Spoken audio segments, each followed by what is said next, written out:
Welcome to Home Business TV. Welcome to the Home Business Podcast. You want to learn more about the social media success secrets and biz building story of this mother-daughter dynamic duo? Then please listen on. Done & Done Home is a professional organizing and decluttering business owned by mother-daughter duo Ann Lightfoot and Kate Pulowski. So greetings, Ann and Kate. Thanks for joining us today on the Home Business Podcast. Please say hello. Hello, and thanks for having us. So we were just talking about this. It's brutal heat right now. It is. We're in New Jersey, and it is 90 degrees out there.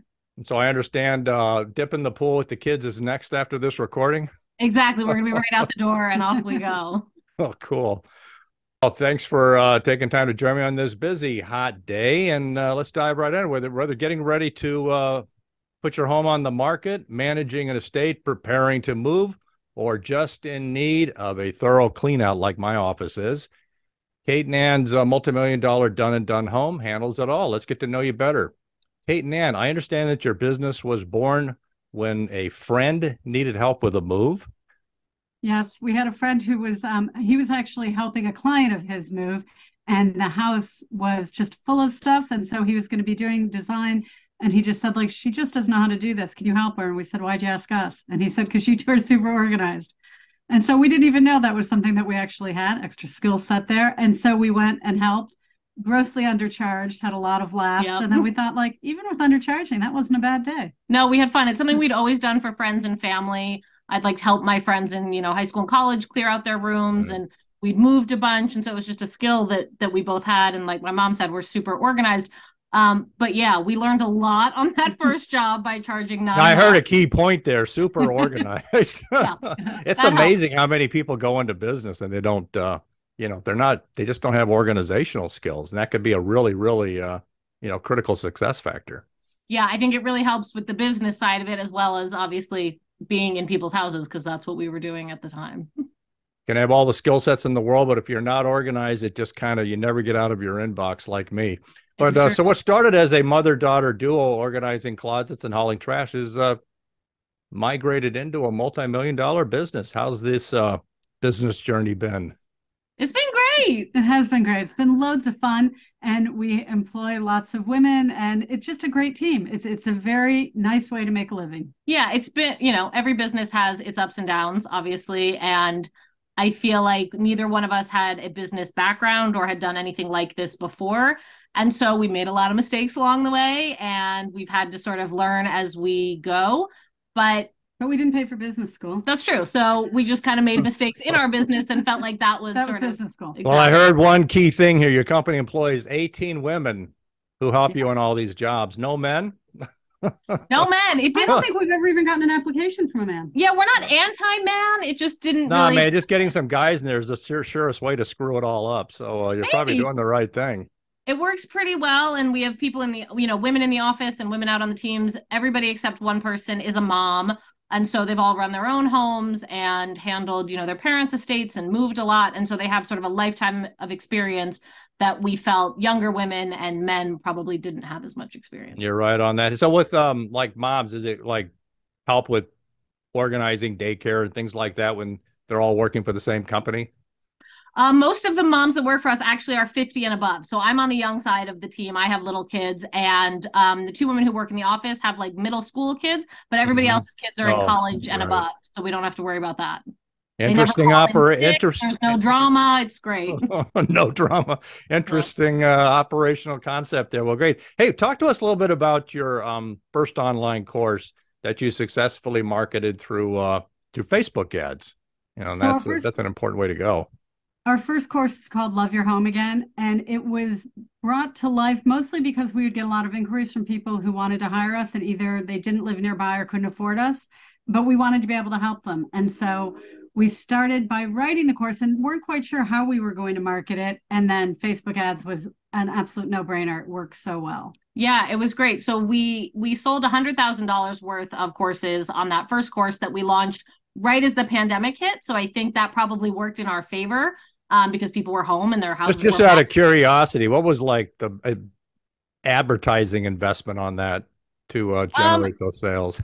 So it was we had somebody helping I us. mean, roughly. Yeah, we had somebody helping us with the ads.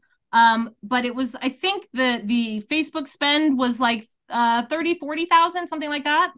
And so we made a good profit on that. And again, we were sort of in the beginning learning as we were going and making mistakes and stuff. But it did really, really well. And so we sold that for about 18 months. And then our book came out under the same name, Love Your Home Again. And so we sort of stopped promoting that course, knowing that we were going to revamp it and rename it and sort of add a lot more, because the book came from the course. And so we wanted people to get more value. Because obviously if you're paying $99 for a course and $25 for a book, you want to get a lot more in the course. And so we've been working on redoing that, and it's relaunching in a few weeks. Yeah, that's always a smart thing to do, to add a book. And it almost for anything, it almost becomes like a calling card, something that's there and reminds people of who you are. And I think people are just reluctant to throw books out. I don't know. It's true. We had a client who's a well-known person, and she said, don't even worry if you never make $1 on your book. She said, it's just a great marketing piece. And we were like, oh. Well, that's encouraging for me to know with my startup guide. So be in it for the fact you've got ink on paper there. Well, you've also migrated into Instagram to bring in new clients. Can you share any advice on how you've made Instagram work? Sometimes that can be a challenge. That would be Kate. It's a lot. It's really hard, and it's taken a long time for us to sort of build it and understand what it is and what it isn't. But I think one of the most important things, and it sounds sort of funny, is enjoying what you're doing on there and making it sort of open to who you are. So even though it's a business Instagram, we're very open about the two of us, our family, us working together, and making it much more personable than something like, your website might be, or even like a podcast where you would run out of things to talk about. Yeah, there's just not that much you can say just strictly about your business. And so you have to be on there. Yeah. And so trying to make it fun and open where people are going to want to get to know you more than just like. How often do you post? I mean, try once a day or every... Yeah, we post like a few days a week. So probably 4 or 5 days a week we post. Again, I just had my third baby, so we're not as consistent as we usually are, but usually 4 or 5 days a week. And we try to be on stories most days. Well, and we did the book that we were talking about before, our agent found us on Instagram. So if you're not on there, nobody can find you. It's true. And so that was super helpful. Yeah. Oh, interesting. So they expect to see you on Instagram too then. Well, and it's one of those new things where for our agent, I was talking to her about a friend who was looking to write a book. And she said, if she doesn't have a following over 100,000, we're probably not interested. I was like, wow, that's just like how people sell books now. Interesting. Yeah, that's a good observation. And the followers, I mean, that's become a business in itself. But I always recommend capturing emails for a newsletter. You have a strong and responsive list. How has social media helped you to grow your list? So Facebook ads has been amazing for growing our list, because we have a freebie that we promote on there, like the top 10 organizing mistakes that you're making and how to fix them.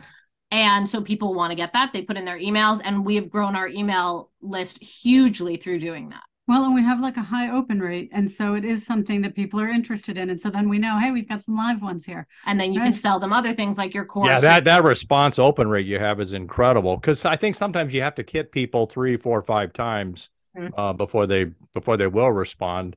And you've got the room in there with your list, even with a high response rate like that.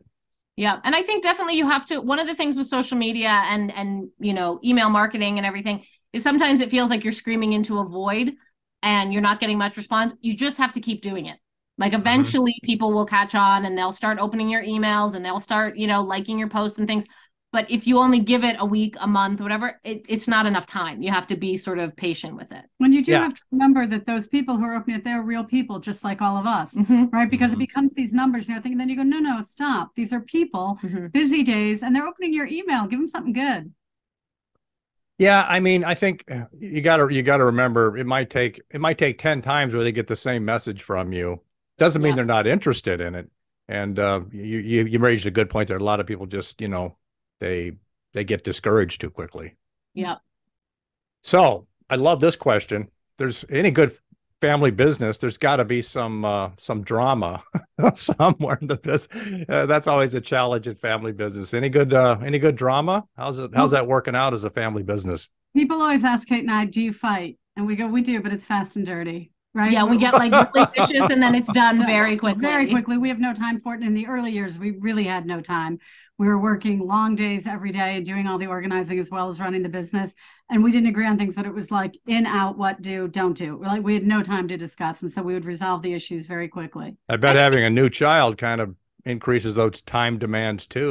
I was going to say it's less about family drama and more like, you know, a lot of people have their parents helping them when you have little kids, like, oh, I can't get home on time or what. I don't have that because she's my business partner. And so we're often in it together of like, we're doing childcare together and we're working together. So like the baby's taking a nap. Okay, we have time right now to handle this. Oh, he woke up early. We're going to have to circle back that tomorrow. But in terms of us like arguing, we get along pretty well most of the time.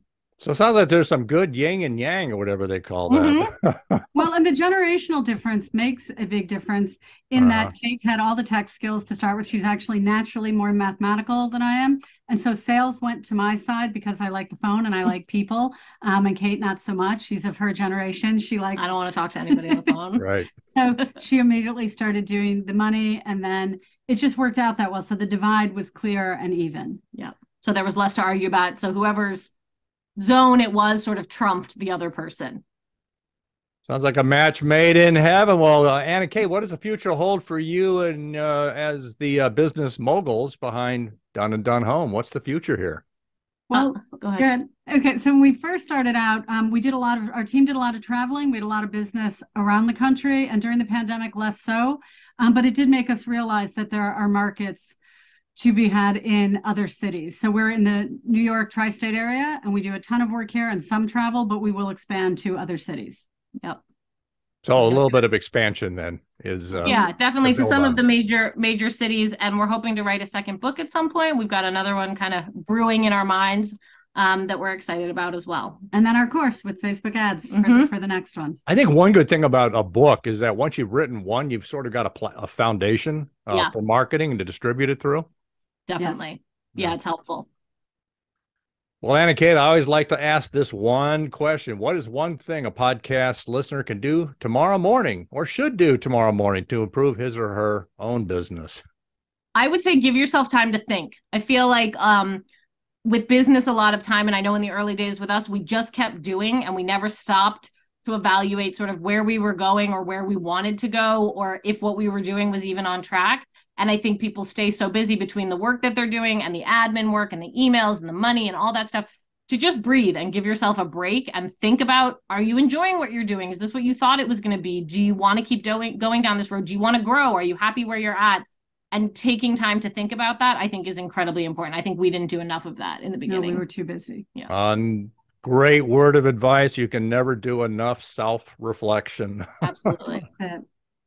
Well, Anna Kate, we've reached the end of the journey here on your success story profile on today's podcast. Are there any final points you'd like to share? That's it. Thank you so much for having us. And enjoy your work, whatever it is. It's good to be busy. Well, that's a good way to end it. Enjoy your work.